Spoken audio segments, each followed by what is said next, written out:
খবর 24 সাথে আপনাকে স্বাগত। নতুন নতুন খবর জানার জন্য আমাদের চ্যানেলে চোখ রাখুন। নমস্কার দর্শক বন্ধুরা, খবর 24 আপনাকে স্বাগত। তিলোত্তমা কাণ্ডের পর রাতের নিরাপত্তায় আরো জোর লালবাজারের। রাতের শহরে নজরদারি বাড়াতে তৎপর লালবাজার। বাড়তি সতর্কতা কলকাতা ট্রাফিক পুলিশের রাতের ডিউটিতে জোর দেওয়ার পাশাপাশি নাকা পয়েন্টগুলিকে আরও নজরদারির নির্দেশ দেওয়া হয়েছে। বেপরোয়াভাবে গাড়ি চালানো, ওভারটেক রুখতে কড়া পদক্ষেপ পুলিশের।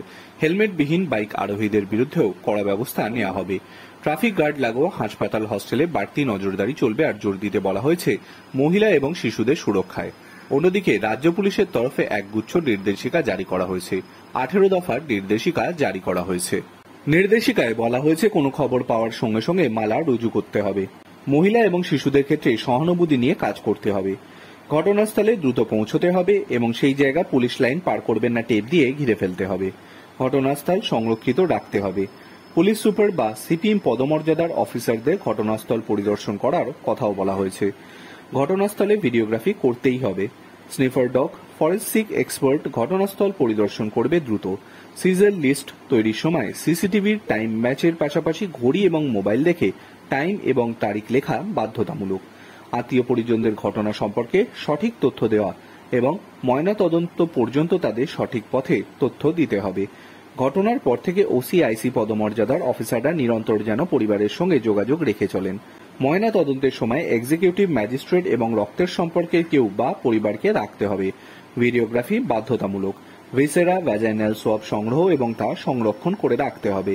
পরিবারকে দিয়ে দ্রুত এফআইআর করাতে হবে। এরকম কাউকে না পাওয়া গেলে সুয়ামোটো করে অভিযোগ দায়ের করতে হবে।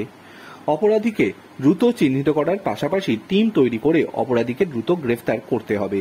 অপরাধীকে দিয়ে অপরাধের পুনর্নির্মাণ দ্রুত জরুরি। সিসিটিভি ফুটেজ যথাযথ সংরক্ষণ করা এবং সংশ্লিষ্ট কর্তৃপক্ষের সঙ্গে সম্পর্ক রাখতে হবে। সিজার লিস্টের ভিডিওগ্রাফি এবং তদন্তের স্বার্থে নেওয়া সব বয়ানের ভিডিওগ্রাফি বাধ্যতামূলক। নতুন আইন মেনে তা সংরক্ষণ করা বাধ্যতামূলক। ঘটনার গুরুত্ব বুঝে আইন শৃঙ্খলার পরিস্থিতি বোঝা এবং সেই মতো পুলিশ মোতায়েন করতে হবে। প্রতিনিয়ত মিডিয়া ব্রিফিং করতে হবে, তবে তা করবেন উচ্চপদস্থ অফিসার যিনি ঘটনা সম্পর্কে পুরোপুরি ওয়াকিবহল।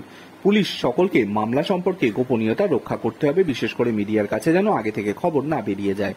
ফেক নিউজ এড়াতে সোশ্যাল মিডিয়ার উপর সর্বক্ষণ নজরদারি চালাতে হবে। ফেক নিউজ বন্ধ করতে অফিসিয়ালি সত্য তথ্য দিয়ে পাল্টা পোস্ট করার নির্দেশ দেওয়া হয়েছে।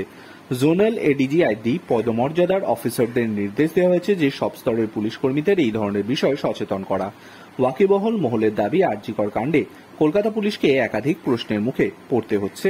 হাইকোর্ট, সুপ্রিম কোর্টে উঠেছে প্রশ্ন, তাই এবার কোমর বাঁধছে পুলিশ। যদিও পুলিশ মহলের উপরের দাবি, এই নির্দেশিকা আগেও ছিল, নতুন করে সব জেলা আধিকারিক থেকে শুরু করে এডিজি আইজি পদমর্যাদার পুলিশ সমস্ত উচ্চপদস্থ কর্তাদের এই নির্দেশিকা আবার পাঠাতে হয়েছে। Bureau report.